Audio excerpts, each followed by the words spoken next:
Muy buenos días, un saludo a todos los alumnos de este MOOC y bienvenidos a este módulo.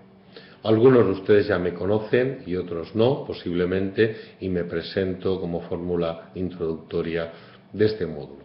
Soy José Manuel Canales Aliende, catedrático de Ciencia Política de la Administración y director académico de este proyecto de MOOC sobre gobernanza y al mismo tiempo director del área y los estudios de Administración Pública y Ciencia Política en la Universidad de Alicante. El módulo de hoy, en el que les voy a hablar de forma sintética y resumida de una amplia problemática de la que existe una amplia, completa y variada bibliografía, es la innovación en las administraciones públicas. En primer lugar, voy a hablar de innovación o uso el término innovación. ¿Y por qué uso este término? Uso el término innovación porque creo que es más acorde con el contexto actual y con el futuro de la sociedad que estamos viviendo. Innovación es hoy una de las características de la sociedad del conocimiento y al mismo tiempo, junto con el aprendizaje, serían los dos instrumentos de cambio social paradigmáticamente establecidos para poder avanzar, transformar la sociedad actual del conocimiento, y la innovación sería, por tanto, un factor de esa sociedad del conocimiento importantísimo. Los conceptos de reforma administrativa y de modernización administrativa son equivalentes, pero no exactamente iguales. En España, el término reforma administrativa se utiliza para hablar de un periodo histórico concreto, cual es la reforma administrativa de los años 60, de inspiración tecnocrática en los gobiernos franquistas, con presencia de los llamados tecnócratas del Opus Dei. Esto es cierto en cuanto al caso español, pero en el mundo anglosajón y en algunos otros países europeos no anglosajones, el término reforma hoy también se utiliza y es actualmente válido, puesto que equivale a cambio de la administración y por tanto es de uso parecido, y además por parte de algunos autores se sigue utilizando este término. En el caso español, insisto, se utiliza este término para un periodo histórico concreto. Pero lo que me interesa resaltar de esta característica de los años 60, se llame como se llame ese periodo histórico, es que en este periodo se creía que el cambio en la administración iba a hacerse automáticamente fruto nada más de aprobar algunas leyes o de introducir algunos mecanismos de las técnicas llamadas de organización y métodos y de presupuesto en el funcionamiento de la actividad administrativa. Posteriormente, en los años 70 y 80, se puso de manifiesto las disfunciones de este modelo, que era formal, era teórico, era deber ser, pero no era operativo ni era real, puesto que las administraciones públicas no cambiaban y sobre todo no cambiaba la cultura corporativa, ni la motivación ni el comportamiento de los funcionarios por cambiar las leyes. El famoso libro del clásico Michel Crozier, No se cambia la sociedad por decreto, es expresivo de esta realidad y de esta problemática de los años 60. En los años 80, ya en el contexto del reto de la llamada nueva gestión pública, de origen anglosajón, tanto en el planteamiento neopúblico como en el planteamiento neoliberal, monetarista, consumista de la llamada escuela de Chicago, los Chicago Boys, que la van a inspirar esta corriente, la nueva gestión pública, conductista, behaviorista, de resultados, de pura eficiencia, de coste-beneficio, pues va a surgir la modernización de la administración pública como término utilizado en muchos países, principalmente en los países latinos y en España, donde la modernización administrativa va a ser algo más que cambiar solo las leyes o las técnicas de gestión y las técnicas presupuestarias, y la modernización administrativa va a ser una parte de un proceso más amplio, más integral, más holístico, que es el de modernización, que implica la modernización de la sociedad, la modernización de la política, del Estado, de la economía, etcétera, donde la modernización administrativa sería, diríamos, una parte de ese todo. La sociedad del conocimiento en la que estamos hoy inmersos, pues nos plantea nuevos problemas, nuevos retos. En segundo término, he utilizado administraciones públicas en plural para expresar la diversa tipología, la variedad, la pluralidad, la complejidad de las mismas.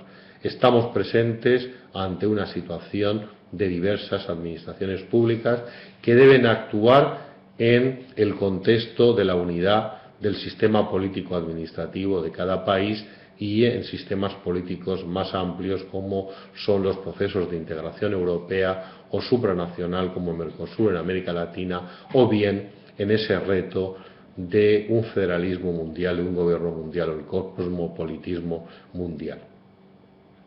Administraciones públicas, por tanto, diversas, con distinta tipología, funcionamiento, régimen jurídico aplicable, cultura corporativa, tradición histórica, etc. Pues bien, la innovación administrativa no es cuestión de un día para otro, sino estamos en presencia de un proceso que implica, por tanto, un tiempo, un periodo con sus éxitos, sus fracasos, sus vueltas atrás, sus avances, etc. Es un proceso, por tanto, desigual.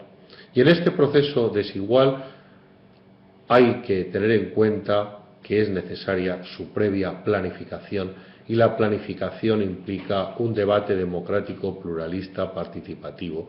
Y esta participación de la ciudadanía, además, forma parte de esas nuevas exigencias hoy de la democracia participativa. Planificación estratégica y, por tanto, implica pensar, reflexionar, debatir y fijar claramente y de forma democrática la estrategia de futuro para actuar. El cortoplacismo está en contra de la estrategia, la visión de futuro. La coyuntura cortoplacista es nefasta porque impide saber hacia dónde vamos y cómo vamos.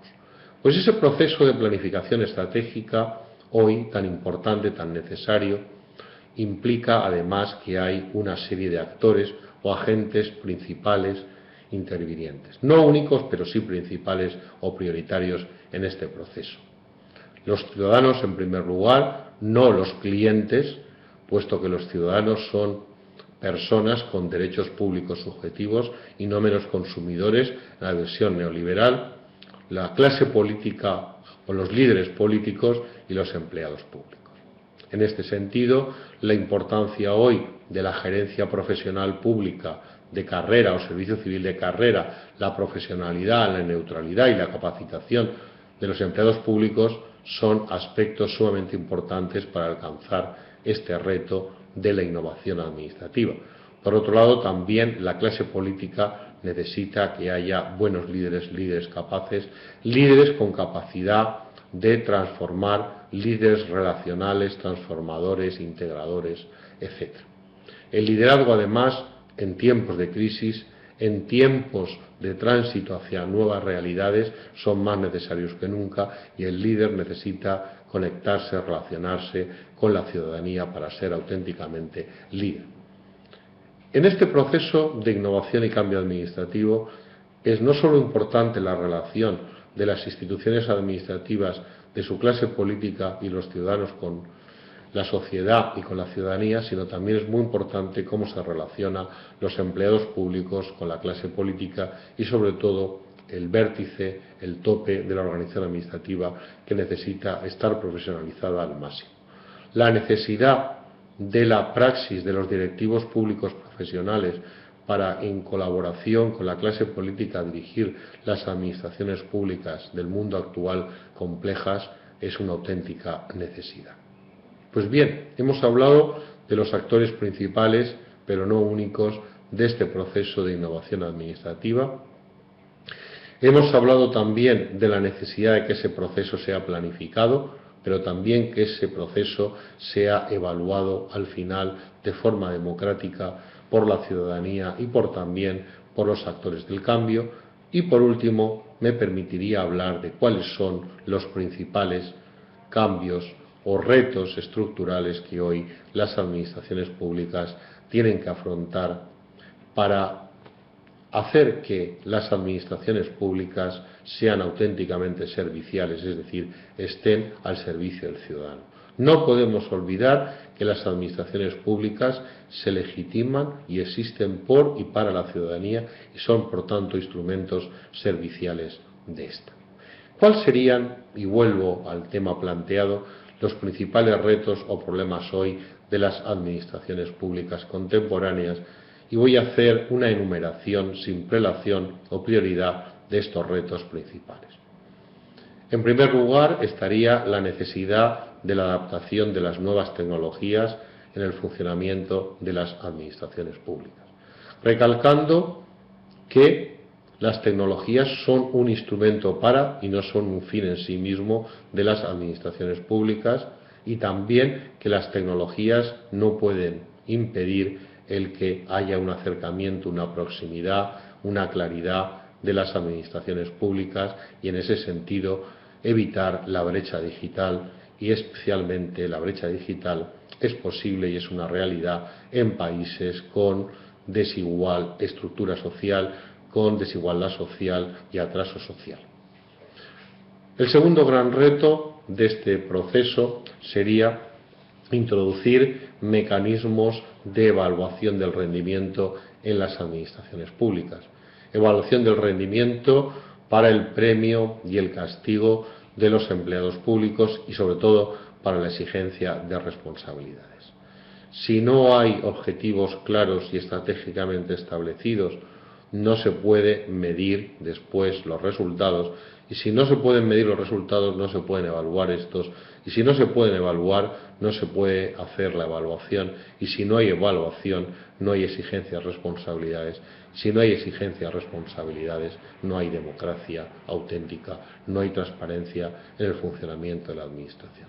Por tanto, la evaluación es una filosofía y una técnica al servicio del buen funcionamiento eficaz y eficiente de las administraciones públicas. En tercer lugar, señalaría la importancia de la transparencia versus la opacidad y la rendición de cuentas necesaria de las administraciones públicas. Los ciudadanos son copropietarios, stakeholders, de la realidad administrativa y las administraciones públicas, como he dicho, están a su servicio y la rendición de cuentas es absolutamente necesaria. En cuarto lugar, señalaría la importancia de la introducción de modernas técnicas de gestión en el funcionamiento de las administraciones públicas y, en particular, la introducción de la filosofía y los mecanismos de la calidad en las administraciones públicas, el benchmarking público, el marketing público y la reingeniería de procesos. Esto es sumamente importante.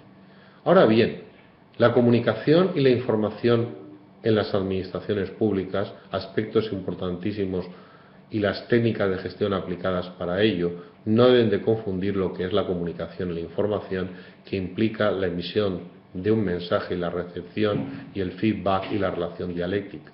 Mucha gente cree todavía, sobre todo la clase política, con buena voluntad, con ignorancia o con maldad o fraude a la ciudadanía, cree que comunicar e informar es una simple página web o una información fría en una pantalla, en un documento o en cualquier otro lugar. La comunicación y la información son mucho más. Otro reto importante sería la introducción de mecanismos reales de participación ciudadana en las administraciones públicas y también mecanismos de participación de los propios empleados públicos en los procesos de decisión y evaluación de las administraciones públicas. Y por último, el reto importantísimo en esta realidad antedicha de la pluralidad, diversidad y complejidad de las administraciones públicas es cómo hacer que éstas colaboren entre sí, se coordinen entre sí. Hoy, la realidad plural y diversa de las administraciones públicas las obliga a trabajar en red. La sociedad actual es una sociedad en red y del conocimiento, y cómo gestionar esta diversidad dentro de la unidad de la red constituye auténticamente hoy un gran reto. Estamos, pues, en un momento histórico de transformación de la sociedad, inmersos en un contexto de sociedad del conocimiento y, por tanto, en nuevas demandas ciudadanas y sociales que piden que las administraciones públicas, como parte del sistema político y del sistema estatal, se adapten a la nueva realidad y se conformen a los tiempos en que estamos viviendo. Muchísimas gracias por su atención y un saludo.